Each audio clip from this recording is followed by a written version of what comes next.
amigos do YouTube, das nossas redes sociais. Saudação de paz a todos. Hoje eu estou aqui para responder mais um questionamento, mais uma pergunta dos nossos seguidores a respeito da lei de Moisés. A relação entre a lei de Moisés e o Novo Testamento é causa de intriga e discussões teológicas ao longo da história. Precisamente nos últimos 200 anos atuais da igreja tem sido causa de bastante discussão e tem gerado bastante atrito. Então eu quero falar a respeito de um versículo, com base nesse versículo apresentar algumas características da lei de Moisés, alguma questão relacionada a essa lei que possa trazer um esclarecimento para o nosso querido seguidor que tem dúvida a respeito disso. Gálatas capítulo 3 e o versículo 19, Paulo pergunta: logo, para que é a lei?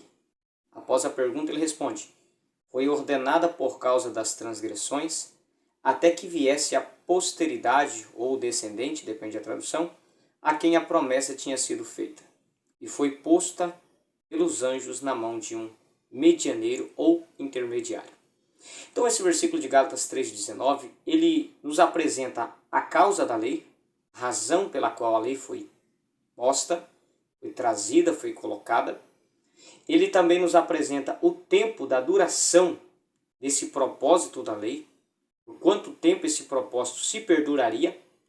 E depois ele apresenta quem são os responsáveis pela lei e quem foi o intermediário que trouxe a lei para os habitantes da terra, em exclusiva nação de Israel. Então o primeiro ponto, qual a causa da lei? Para que a lei foi dada? Aí ele diz aí, foi ordenada por causa das transgressões. Ou seja, o que o apóstolo quer dizer? Que a lei ela foi trazida, ela foi posta, ela foi ordenada para que o homem passasse a ter conhecimento da sua transgressão. E isso ele deixa um pouco mais explicado em Romanos capítulo 7 e o versículo também de número 7. Romanos 7 e versículo 7 ele diz assim, que diremos, pois? É a lei pecado? De modo nenhum. Mas eu não conheci o pecado senão pela lei, porque eu não conheceria a concupiscência se a lei não dissesse, não cobiçarás. É disso que Paulo está dizendo aqui em Gálatas 3,19. O propósito da lei é gerar no ser humano o conhecimento do pecado. É que o homem se tornasse conhecedor do pecado e então entendesse a sua necessidade de salvação. Sem o conhecimento do pecado, não havia em suas consciências aquilo que o leva a entender que ele precisa de uma salvação. Então o conhecimento do pecado é que traz o peso na consciência para que o homem busque a solução desse problema que é a salvação. Então o propósito da lei, trazer o conhecimento do pecado por causa da transgressão, para que o homem se tornasse conhecedor do seu pecado e reconhecesse a necessidade de salvação. O tempo desse propósito da lei, qual era o tempo? O tempo diz, até que viesse a posteridade a quem a promessa tinha sido feita, ou o descendente. Se você olhar Gálatas capítulo 3 por inteiro, você vai ver que o descendente, aqui a posteridade está falando de um descendente, e esse descendente, Paulo vai dizer que é Cristo. Então Paulo está dizendo que a lei tinha um propósito de apresentar o pecado ao ser humano, apresentar ao ser humano a sua transgressão, e esse propósito da lei se perduraria até que o descendente chegasse, até que aquele do qual a promessa se fazia respeito. E isso ele também vai dizer mais claramente em Romanos capítulo 10 e versículo de número 4. Romanos 10, versículo 4 diz, porque o fim da lei é Cristo, para a justiça de todo aquele que crê.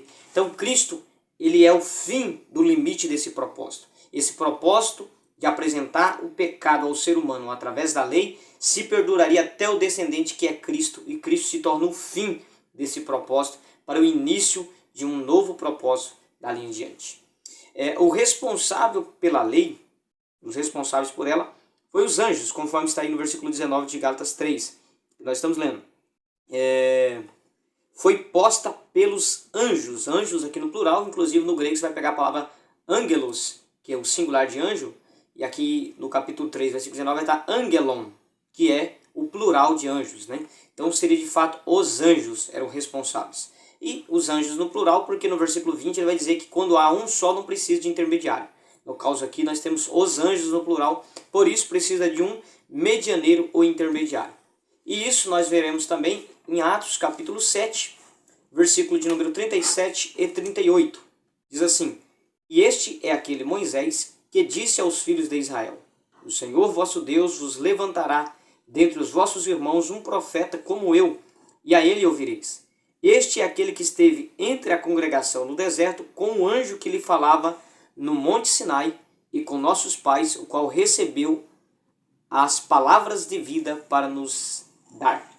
Então, o responsável foram os anjos, e aqui o texto de Atos faz menção novamente dos anjos, e o intermediário foi Moisés, conforme está aqui no texto, e também encontraremos lá no livro do Êxodo. Então, resumindo aqui, Gálatas 3, versículo 19, relendo o versículo. Logo, para que é a lei? Foi ordenada por causa da transgressão, até que viesse a posteridade a quem a promessa tinha sido feita, foi posta pelos anjos na mão de um medianeiro. Então, a lei foi um propósito de Deus de apresentar ao homem as suas transgressões e a necessidade de salvação. Isso foi o propósito da lei, e esse propósito duraria até que o ser humano chegasse a esse entendimento. Então chegaria a descendência que traria a promessa, que é Cristo, e os responsáveis por essa lei foi os anjos, e o intermediário para trazer essa lei do mundo espiritual dos anjos para o mundo carnal do ser humano foi Moisés. Espero ter respondido essa pergunta. Que Deus abençoe.